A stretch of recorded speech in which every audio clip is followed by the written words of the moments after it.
Hello everyone, कैसे हैं आप सब। एक बार फिर से आपके अपने यूट्यूब चैनल ऑनलाइन केमिस्ट्री में आपका बहुत बहुत स्वागत है। पिछले वीडियो में हमने उपसहसंयोजी यौगिकों का कोऑर्डिनेशन कंपाउंड्स का आईयूपीएसी नोमेनक्लेचर पढ़ा था, है ना, कि सूत्र से आईयूपीएसी नाम किस प्रकार से लिखा जाता है। आज नाम से हम सूत्र लिखने वाले हैं, है ना। उपसहसंयोजी यौगिकों का नाम दे रखा होगा जिस प्रकार यहाँ पर लिखा हुआ है। दो एग्जाम्पल लिए हैं मैंने, तो ये नाम लिखे हुए हैं, इनसे हमें फिर से सूत्र बनाना है ना।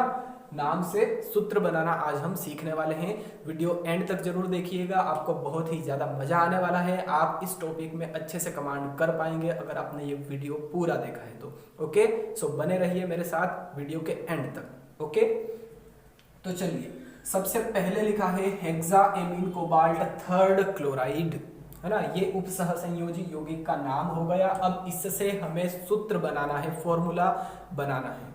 ओके, तो ध्यान दीजिएगा। सबसे पहले अगर आपने मेरा जो पुराना वीडियो है, पिछला वीडियो जो है ना, आईयूपीएसी नोमेनक्लेचर पर आधारित, वो अगर आपने नहीं देखा है तो पहले प्लीज उसको जाकर देखिए। डिस्क्रिप्शन बॉक्स में मैंने उसकी लिंक दे दी है आपको, तो उसको देखिए। उससे आपको दो रूल्स हैं, उन दो रूल्स से आपको आईयूपीएसी नामकरण अच्छे से क्लियर हो जाएगा। उसके बाद ये वाला वीडियो देखिए, है ना, तो ज्यादा बेनिफिट मिलेगा आपको, अच्छे से क्लियर हो जाएगा। ओके, तो चलिए, हेक्साएमीन कोबाल्ट थर्ड क्लोराइड। अब यहां पर देखिए, कोबाल्ट सबसे पहले जो केंद्रीय धातु परमाणु है, सेंट्रल मेटल एटम है, उस पर ध्यान देना है, उस पर फोकस करना है।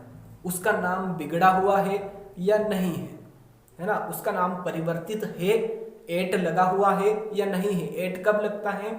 जब ऋणावेशित भाग हो, है ना। जो बड़ा ब्रैकेट है वो ऋणावेशित भाग होगा, तो उसमें केंद्रीय परमाणु में एट लगा हुआ होगा, है ना।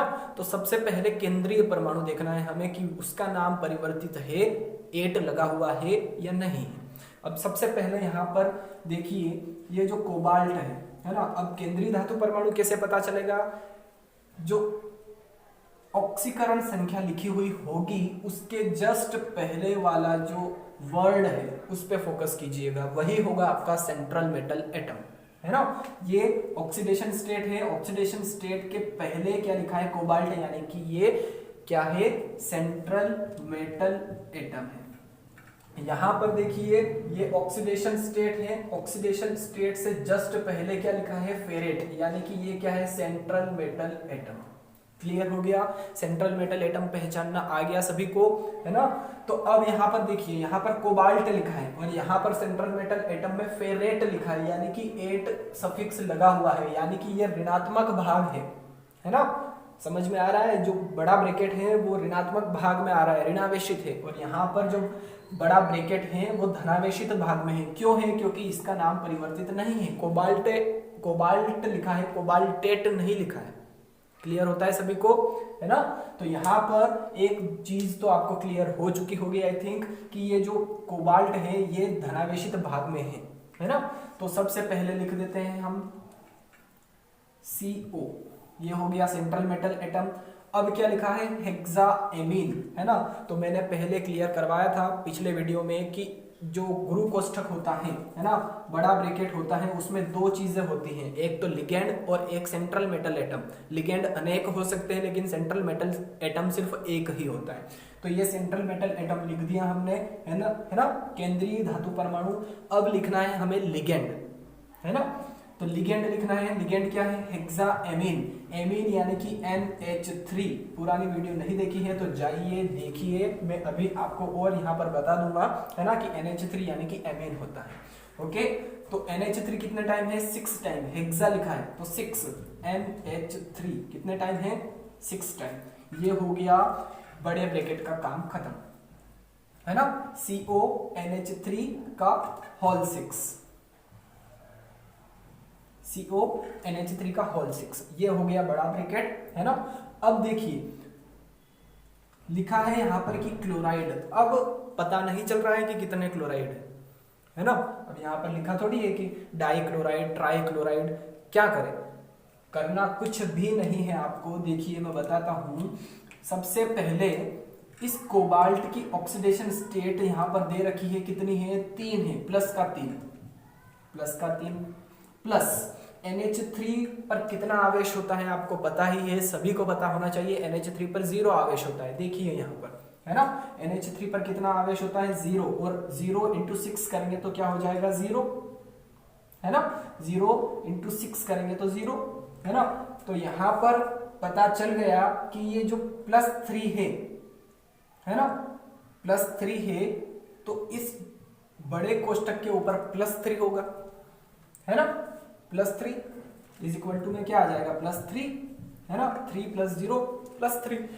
तो यहां पर पता चल गया कि इस बड़े ब्रैकेट के ऊपर +3 है। तो आप पिछले वीडियो में आपने पढ़ा होगा कि इस +3 को बैलेंस करने के लिए Cl के पास कितने होने चाहिए, 3। Cl भी कितने होने चाहिए, 3 होने चाहिए। तो ये एक Cl पे कितना होता है माइनस, तो 3 Cl पे कितना होगा -3। तो ये -3 और ये +3 दोनों एक दूसरे को कैंसिल कर देंगे और ये न्यूट्रल हो जाएगा, है ना। इसीलिए मैंने पहले वीडियो में भी बताया था कि जब ऑक्सीडेशन स्टेट हम निकालते हैं तो इज इक्वल टू में हम 0 लगाते हैं। कारण यही है इसका, है ना, कि दोनों एक दूसरे को के आवेश को कैंसिल कर देते हैं। +3 -3 को कैंसिल कर देगा और न्यूट्रल हो जाएगा। तो यहाँ पर क्लियरली पता चल गया है कि यहाँ पर इस बड़े ब्रैकेट के ऊपर +3 है, तो ऑब्वियसली Cl कितने होंगे, 3 होंगे, है ना। Cl कितने होंगे, 3 होंगे, क्योंकि एक Cl पे -1 तो 3 Cl पे -3, तो +3 एंड -3 दोनों एक दूसरे को कैंसिल कर देंगे। इस प्रकार से ये आपका यौगिक बन गया, सूत्र बन गया यौगिक से। क्लियर हो गया सभी को, है ना। यहां पर कुछ समझ में नहीं आया, फिर से बता देता हूं मैं आपको। CO की ऑक्सीडेशन स्टेट हमको दे रखी है, +3 है, +3 लिखा। NH3 की 0 होती है, 0 इंटू 6 करा तो 0 होगा, आपको पता ही है। फिर टोटल कितना आया +3, है ना। तो यानी कि हमें पता चल गया कि इस डिब्बे पे इस बड़े कोष्टक के ऊपर +3 है, तो इस +3 को बैलेंस करने के लिए Cl भी कितने होने चाहिए, 3 -3। क्लियर हो गया सभी को। सेकेंड एग्जाम्पल करते हैं, आपको और अच्छे से क्लियर हो जाएगा। ओके, चलिए देखते हैं। लिखा क्या है, पोटेशियम हेक्सासाइनोफेरेट सेकेंड, है ना, पोटेशियम हेक्सासाइनोफेरेट सेकेंड। अब सबसे पहले केंद्रीय धातु आयन देखिए, नाम बिगड़ा हुआ है, 8 लगा हुआ है, यानी कि आपको पता होना चाहिए कि जो बड़ा ब्रैकेट है वो ऋणावेशित भाग में आ रहा है ना। फेरेट आयरन होता है, आयरन का बिगड़ा हुआ नाम है, परिवर्तित नाम है, नेम चेंज है, तो फेरेट लिखा है, आयरन को फेरेट लिखा है। यानी कि 8 कब लगाते हैं, जब बड़ा ब्रैकेट ऋणायन हो, ऋणावेशित भाग में हो, है ना। तो सबसे पहले हम क्या लिखते हैं, धनावेशित भाग, है ना। यहाँ पर भी देखिए ये धनावेशित भाग है, ये ऋणावेशित भाग है। क्लोरीन, Cl को देख के ही पता हो जाना चाहिए आपको कि जो क्लोरीन है वो माइनस है ना। अब पोटेशियम लिख दिया ये K। अब ये लगा दिया ब्रैकेट, है ना। पोटेशियम आपको पता ही है एस ब्लॉक फर्स्ट का एलिमेंट है और पॉजिटिव होता है ना। तो प्लस का भाग लिख दिया हमने। अब बड़े ब्रैकेट के अंदर सबसे पहले क्या लिखेंगे हम, सेंट्रल मेटल एटम, तो फेरेट, है ना। तो फेरेट को क्या लिखेंगे, Fe। क्लियर हो गया सभी को। अब Fe लिख दिया, इसके बाद कितने साइनो है, 6 साइनो है, ये हो गया। अब कैसे पता चले कि पोटेशियम कितने हैं, है ना। अब कैसे पता चलेगा कि पोटेशियम कितने हैं, देख लेते हैं कैसे पता चलेगा। सबसे पहले ध्यान दीजिएगा, आयरन की ऑक्सीडेशन स्टेट +2 होती है, ये लिख दिया मैंने +2, प्लस एक Cn पे कितना आवेश होता है, -1 आवेश होता है, तो 6 Cn पे कितना होगा, -6 होगा, है ना। तो ये -6, अब बराबर क्या हो जाएगा, 6 -6 प्लस के 2 -4, यानी कि इस गुरु कोष्टक के ऊपर, इस बड़े कोष्टक के ऊपर -4 है। क्लियर हो गया सभी को, -4 है। अब इस -4 को बैलेंस करने के लिए पोटेशियम भी कितने होने चाहिए, देखिए एक पोटेशियम पे कितना होता है, +1 चार्ज होता है, तो कितने पोटेशियम और चाहिए, 4 पोटेशियम और चाहिए, तब जाके इसके आवेश को ये कैंसिल कर पाएगा। तो K कितने होंगे, अब यहाँ पर देखिए 4। Potassium hexacyanoferrate second, potassium hexacyanoferrate second. यहाँ पर इस ऑक्सीडेशन स्टेट से ही हमें पता होना चाहिए और इस सेंट्रल मेटल एटम से ही पता होना चाहिए कि जो सेंट्रल मेटल एटम है वो ऋणावेशित है या धनावेशित है ना। जो बड़ा ब्रैकेट है वो ऋणावेशित है या धनावेशित है। क्लियर हो गया सभी को। तो चलिए अब थर्ड एग्जांपल करते हैं। लिखा क्या है, पेंटाएमीन कार्बोनेटो कोबाल्ट थर्ड क्लोराइड, है ना। अब ये तो हो गया ऑक्सीडेशन स्टेट, ऑक्सीडेशन नंबर। इससे आगे ये क्या है, सेंट्रल मेटल एटम। यहां पर देखिए ये तो हो गया ऑक्सीडेशन स्टेट। इससे आगे क्या लिखा है, कोबाल्टेट, यानी कि ये क्या हो गया, सेंट्रल मेटल एटम। तो दोनों ही एग्जांपल में हमने सेंट्रल मेटल एटम को पहचान लिया है, लेकिन दोनों में अंतर है। यहाँ पर कोबाल्ट लिखा है, यहाँ पर कोबाल्टेट लिखा है। दोनों ही सेम एग्जांपल लिए हैं मैंने, सेम जो सेंट्रल मेटल एटम है वो लिए हैं, ताकि आपको अच्छे से क्लियर हो जाए। यहाँ पर कोबाल्ट है, यहाँ पर कोबाल्टेट है ना। अब अंतर बताता हूं मैं आपको। कोबाल्ट कोई नाम परिवर्तित नहीं हुआ है, कोबाल्ट जो है उसका नाम कोबाल्ट ही लिखा है, यानी कि ये धनात्मक भाग है, पॉजिटिव पार्ट है। यहाँ पर कोबाल्ट को कोबाल्टेट लिखा है, एट सफिक्स लगाया है हमने, यानी कि ये ऋणात्मक भाग में आता है कोबाल्टेट, है ना।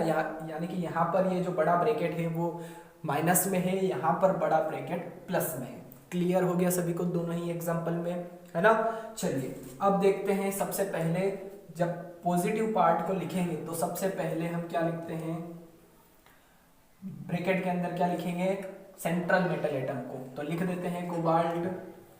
अब इसके बाद क्या है, पेंटाएमीन और कार्बोनेटो, दो लिगेंड है यहाँ पर। पेंटाएमीन, एमीन भी लिगेंड होता है, कार्बोनेटो भी लिगेंड होता है। क्लियर हो गई बात। तो देखिए पेंटाएमीन है तो ये लिख दिया NH3, कितने टाइम्स है, 5 टाइम्स। अब कार्बोनेटो CO3, कुछ भी नहीं लिखा है यहाँ पे, डाई ट्राई टेट्रा पेंटा हेक्सा, कुछ भी नहीं लिखा है, यानी कि 1 टाइम है।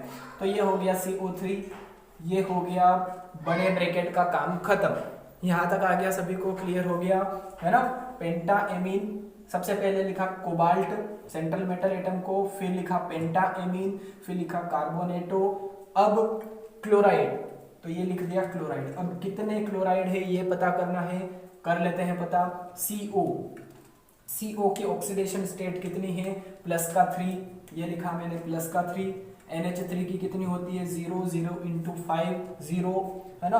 प्लस CO3 पे कितना आवेश होता है, -2, तो एक ही CO3 है तो -2।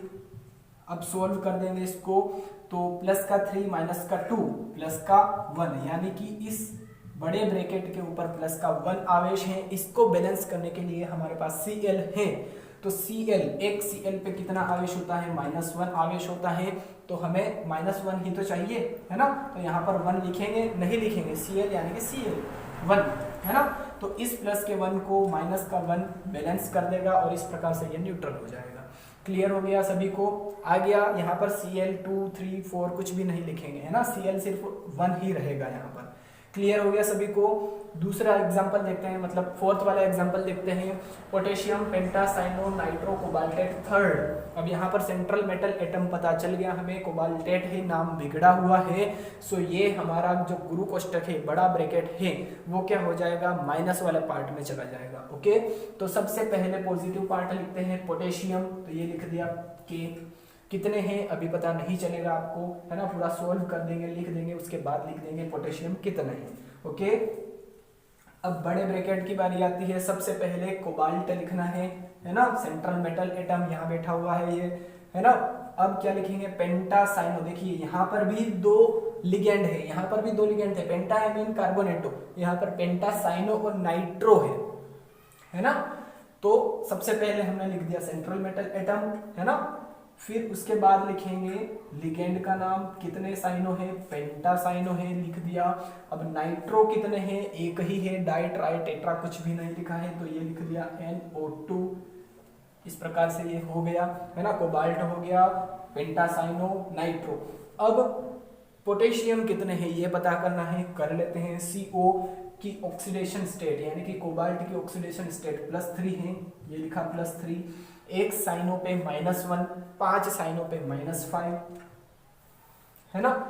अब NO2 पे -1 चार्ज होता है ना। तो एक ही NO2 है, यहाँ पर ये पूरा सेट है एक, है ना, NO2, NO के बाहर, ब्रैकेट के बाहर 2 नहीं लिखा है, ब्रैकेट के बाहर जैसे कि यहाँ पर 5 लिखा है तो पेंटा हो जाएगा, लेकिन ये यहाँ पर डाई नहीं होगा, NO2 पूरा एक ही है ना, तो एक ही यौगिक है। तो एक NO2 पे कितना आवेश होता है, -1। सोल्व करेंगे ये तो हो जाएगा -6 और +3, तो क्या हो जाएगा -3, यानी कि इस बड़े ब्रैकेट के ऊपर -3 है। तो ऑब्वियसली आपको पता हो जाना चाहिए कि पोटेशियम, एक पोटेशियम पे +1 चार्ज होता है, तो कितने पोटेशियम और चाहिए तब जाकर ये बैलेंस होगा, इसको न्यूट्रल कर पाएगा, कैंसिल कर पाएगा। तो -3 है तो यहाँ पर +3, यानी कि पोटेशियम कितने होंगे, 3 होंगे। क्लियर हो गया सभी को। इतनी मेहनत के बाद आपका एक लाइक तो जरूर बनता है। अगर वीडियो पसंद आए तो प्लीज़ वीडियो को लाइक जरूर कीजिए, अपने फ्रेंड्स के साथ में इसे शेयर कीजिए, और अगर आप पहली बार इस चैनल पर आए हैं तो चैनल को भी सब्सक्राइब कर लीजिए, साथ में बेल आइकन भी जरूर प्रेस कीजिए, ताकि आगे आने वाले वीडियोज़ की नोटिफिकेशन भी आपको टाइम टू टाइम मिलती रहे।